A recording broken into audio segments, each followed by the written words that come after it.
Tonight on The Late Debate, the Prime Minister's not so happy first anniversary. Have you lost control of your MPs, Prime Minister?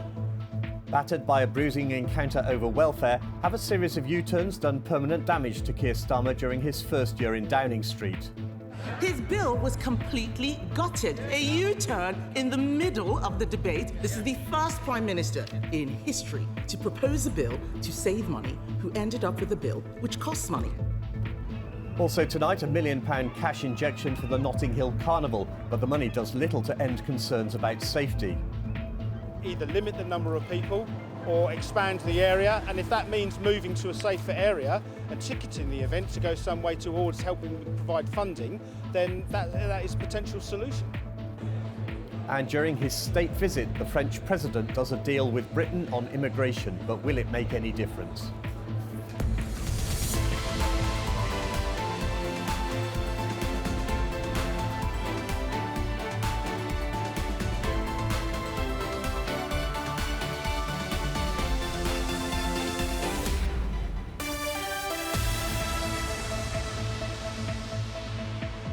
Hello and welcome to The Late Debate. No one ever said being Prime Minister was easy, but after his first year in Downing Street and some screeching U-turns, Keir Starmer probably feels the need to turn things around. London MPs joined one of Labour's most damaging rebellions over cuts to the welfare budget. In the end, only a handful voted against the government after Keir Starmer largely surrendered to Labour rebels. I cannot vote to cut support for tens of thousands of disabled people. As a disabled woman myself, I couldn't look in the mirror knowing that I've done something like that. I've fought all my life for the Labour Party. I've been in the Labour Party all my adult life. I did not come here to vote against my own government, and I really find it very hard to do so. But when I think they are fundamentally wrong, in all conscience, I have to do what I think is right. Joining me now to discuss that are my guests this week. For Labour, the MP for the cities of London and Westminster, Rachel Blake. From the Conservatives, the MP for Ruislip, Northwood and Pinner, David Simmons. And for the Liberal Democrats, the MP for Twickenham, Munira Wilson. Welcome all of you. Rachel, which was the most painful U-turn for you in the last 12 months? Well, I think the last 12 months have shown real strength from the government in terms of fixing the foundations that were so needed for this country. There have been some particular proposals that I really, really welcome in terms of free breakfast clubs, like I've got just around the corner here, seeing an extension of free school meals, £39 billion into genuinely affordable homes, and that's before we get on to the changes to leasehold. But you accept the honeymoon renters. was over quite quickly? I think that we have had a really challenging year, and I think I would say yes, we've seen that. We came into government needing to do an awful lot of work to fix the foundations. It has been a really challenging year that we've been able to do some really positive things. David, 12 months ago you were crushed by a landslide. Are you surprised how quickly things appear to have unravelled? I'm not. Every single month since the government took office, unemployment has gone up, business confidence has been collapsing. We've seen borrowing soaring away, £20 billion to bridge the gap in April alone, £17 billion in May, £37 billion added to the national debt because of the government's failure to balance the books. So we know as a country that we do need to live within our means. Of course, the government faces some challenging times, but the way that they've responded has shown a lack of leadership and a lack of direction, with U-turns on a lot of key pledges that they made. Munira, 12 months ago, the Lib Dems won 72 seats. Have you made a difference? Yes, I think we, as the largest third party in recent history, have been really making an impact. And I mean, Rachel mentioned free school meals expansion. Interestingly, that wasn't actually even in the Labour manifesto. It was in the Liberal Democrat manifesto. It's something I and my party have been campaigning on for many, many years. So I welcome the fact that the Labour Party decided to adopt that seminal Liberal Democrat policy. There are many other things like solar panels on new build homes. That was, again, a private member's bill by my colleague Max Wilkinson, which has now been adopted by the Labour government, making domestic abuse an aggravated offence. Again, another Liberal Democrat policy. So I think we are actually quite often being the real opposition to this government, because the Conservatives, you just have to look at the House of Commons, often missing in action. They left behind chaos, and sadly the Labour government has, I think for many people, been very disappointing. And we've seen with things like their national insurance hike, they were a government who came in promising growth, but actually that's a measure that is really stifling growth. And what we need to see, if we want to put rocket boosters on growth in this country, we need to see them really negotiate an ambitious customs union type deal with the European Union that will really help this economy to grow and bring money into the economy in order to fund the broken public services. Rachel, the welfare cuts were meant to save £5 billion. Where's that money going to be found now? That's for the Chancellor to consider, and that's going to be coming forward in the budget later this year. But I just wanted to come back to Munira's point, and I think it's fair to say we're all London MPs. There'll be lots of things that we do agree on. But Munira raises the national insurance contributions, and I've been in quite a few debates where we've been on different sides of that debate. What we're not seeing is how the investment in the NHS that we are seeing real results from. We're seeing NHS waiting lists come down at really significant levels, and that is because we took that tough decision about national insurance contributions, and that is going into the NHS, bringing those waiting lists down, making people healthier and more able to go out to work and more able to fulfil their potential. And I think it's those sorts of trade-offs, those difficult decisions that the government's making, that where we are seeing some of the progress that David, you criticised the U-turn on the welfare bill, but you had 14 years in power. You didn't make any dent. I think this is symptomatic of the wider problem. I think we all accept that there are things that need to be invested in, but most of the extra money for the NHS is being used to pay higher national insurance contributions. Our local authorities are £1.5 billion net worse off as a result of the rise in national insurance contributions. My local NHS is trying to close the walk-in centre in my constituency at a time when the Labour government is saying this is what we need to see expanding. So what we're seeing is that the delivery on the ground simply isn't there. We cannot, as the Chancellor has acknowledged, tax our way to higher growth. But so far what we're seeing is rising taxes, soar away borrowing and a declining economy. So Rachel, where's the growth going to come from? In terms of the investment into the economy, we're looking at investment in skills and investment in infrastructure. So the skills investment, making sure that people are able to take up jobs. In the capital and infrastructure investment that we're seeing coming forward, we're seeing really significant investment in new technologies, whether they're green technologies or important infrastructure, to make sure that we're reducing our bills, particularly energy bills. That will help with energy consumers, but it will also make sure that some of those price reductions feed into the things that people are really concerned about, day-to-day spending, and we need to be investing in that infrastructure to bring down some of those bills. Munira, if Rachel Reeves, as seems possible, has to put up taxes in the budget, what do you think she should focus on? Well, I mean, the Liberal Democrats put forward the only of the major parties that put forward a series of tax proposals to cover some of the things that Rachel was talking about. Things like trebling the digital services tax rather than kowtowing to Trump and actually slashing the digital services tax as has been floated. But also things like strengthening capital gains tax so that actually that's delivered in a much fairer way. That could raise more money.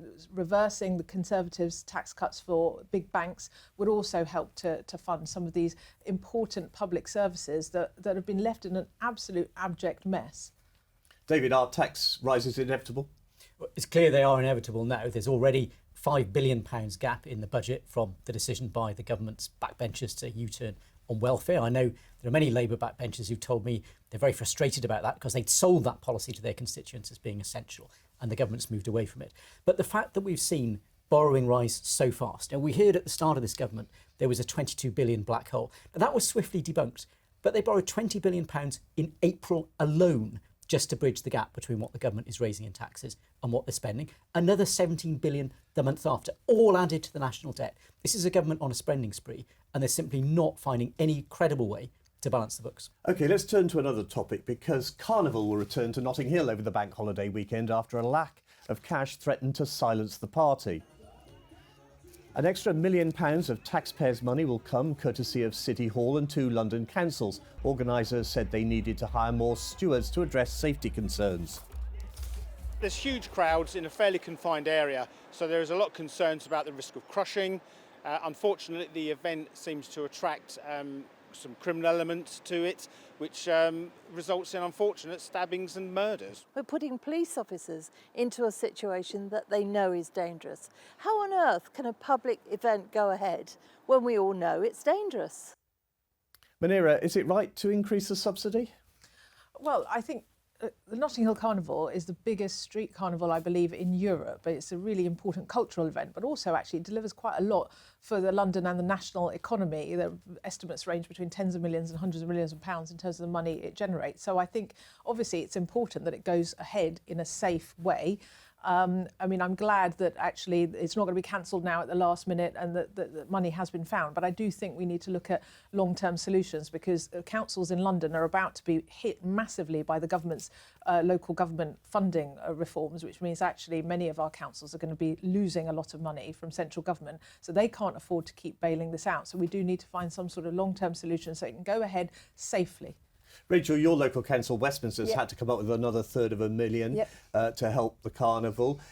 The carnival organisers wanted the government to help bail them out, but they didn't. Why was that?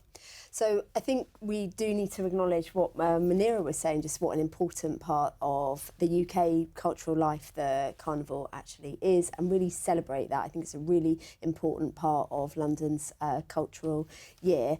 We've seen Westminster and Kensington and Chelsea and the Mayor of London step up now to fulfil this gap. I think just on Munira's point about a sustainable future, I think what the community and the organisers want to see going forward is establishing that sustainable footing, whether or not it's from local or national funding. What we need is for the community and the organisers to come together to put the festival on a sustainable footing going forward, so it's safe for everybody to enjoy. You agree, David, that it's a significant cultural event that needs protecting? It's got a proud history, but we've got to ask ourselves if local residents feel they don't want to be in their homes when the carnival is on, if local businesses are using some of this money to board up their shops because they feel the risk of damage and criminality is so great, something's clearly gone wrong. So I think we need to find a different way that this can remain an important part of the fabric of cultural life in our city. But it needs to be different from what's happening at the moment. There's just been too many serious incidents and the negative impact on local residents. If I was the local councillor, I think I'd find that unacceptable. And I think we need to find a different way to bring people together. Is it time to move it or ticket it? I mean, Ken Livingstone, 20 plus years ago as mayor, suggested moving it to Hyde Park. I don't recall that. That's when I used to go to the carnival. But I think that the community does need to come together and to think about the overall future. There are a range of options for how they can fund it and how they can make it safer. But I think the most important thing is that the community come together with organisers and the local authorities to talk about safety overall, so that it can be sustainable in the future. We don't want to have a situation like we've had over the last few weeks where there has been this uncertainty. It's not good for the community and it's not good for organising the festival. Despite the additional... Sorry, Munira, I was just going to say, but we've also got to think about the impact on the Met Police, right? And, you know, being an MP in an outer London borough, one of the things that happens constantly is our local police officers in Twickenham and Richmond are constantly being taken out of the local area to go and police these big events. And then, you know, there are burglaries and other thefts, you know, whether that's vehicle or bicycle thefts or antisocial behaviour that are just not being seen to. And that comes down to Met Police funding. You'll be aware that obviously Met Police have got a funding shortfall, despite, to be fair to the government, they have increased Met Police funding, but not enough. We're seeing 1,700 officers go. I'm really worried about what the impact will be going forward on communities like mine, where we constantly see our police officers being taken away. Just on that point, Munira is absolutely right about the additional funding that the government has put into the Met, but the point about these abstractions where police officers come out from their local neighbourhood policing into police lots of London's very central events, obviously you can imagine with my constituency, I'm quite familiar with these, but I see it from some of my own neighbourhoods that aren't in the very centre of London. They see those abstractions too, and I think that we need an overall policy for London about how we tackle these, taking these neighbourhood police officers into policing these major events, because I think it does have an issue on neighbourhood police, an impact on neighbourhood And police. David, despite the additional funding, there are still concerns from the Met. They don't seem totally reassured that it's going to be safe.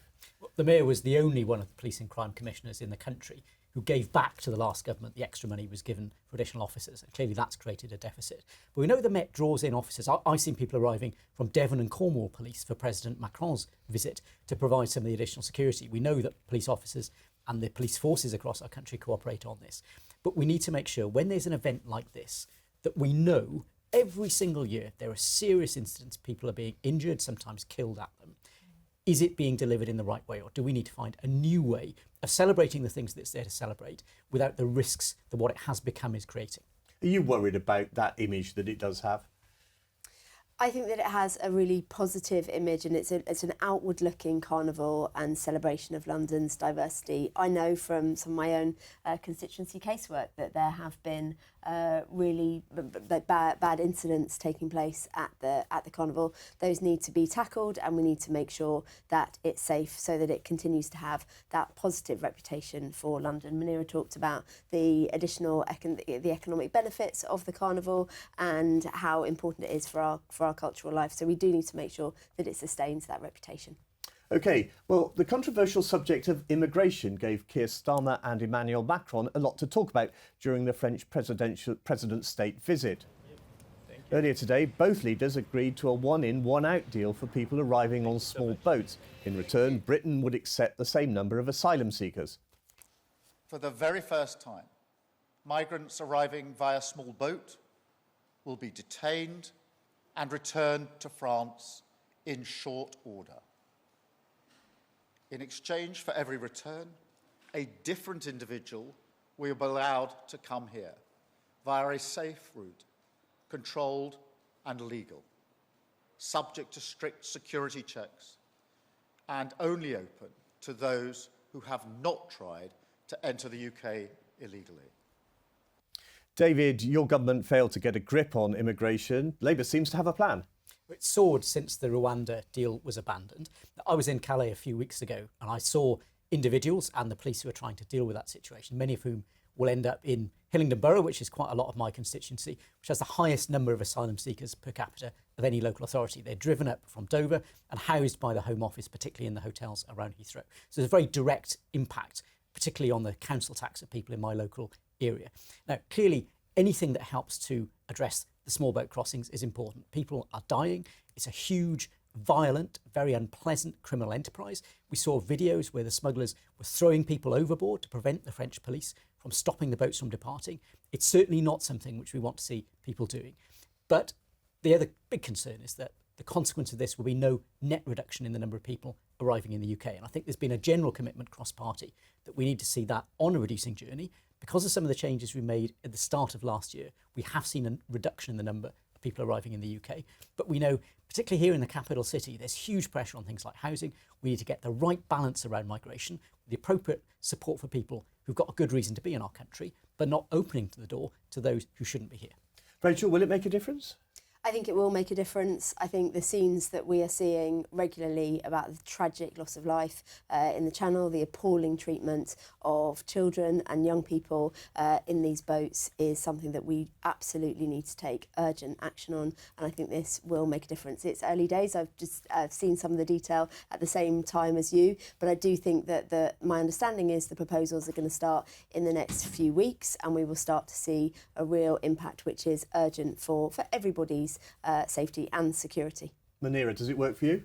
Well, I think it's a positive step forward after the previous Conservative government ripped up our returns agreement with Europe, but it's quite small scale. So let's see what impact it has. I mean, I think if it is actually going to act as an effective deterrent, then it needs to be scaled up pretty quickly. But it's very clear that we need to cooperate with our European neighbours, whether that's on a returns agreement such as we're seeing today on a bigger scale, or indeed working with Europol to really tackle these gangs that are committing these crimes, bringing these people across. Rachel, we know one reason why this is so high up the political agenda. It's the threat to Labour from reform. One in, one out isn't really going to cut it with reform supporters, is it? Well, I think it's high up our agenda because these are criminal gangs who are creating real danger and harm to people in the Channel, and actually we need to have this international cooperation that we're seeing. I think that we need to make sure that the proposals are delivered. The government is saying that they're going to start in the next couple of weeks, and we need to be making sure that it continues to deliver. What was really striking from the words that I did hear from Macron was about this spirit of cooperation. He talked about the damage that Brexit had done to our abilities to actually manage this situation in the Channel. And what this summit says to me is we're seeing a new era of cooperation and a relationship with European leaders, which should be able to help us to manage some of the international drivers of this really awful problem we see in the Channel. There are big elections in London next year, the London boroughs. Yeah. Westminster taken by Labour last time, on a knife edge. Do you acknowledge the threat from reform? I do. I recognise that they are. You know, you'd have to be able to see what they're doing and the impact that they had in the most recent elections. But I think it's really important that we are out there listening to our constituents. I know that people are wanting to see us take really tough action on this criminality in the Channel. From your visit to France, what did you take away as a possible solution? The work that the French police are doing, some of which has been funded by the British government, is clearly having a big impact. You can see they've invested in the technology and the vehicles, the other equipment they need to swiftly tackle what's happening. But as Macron was talking about, the French side of the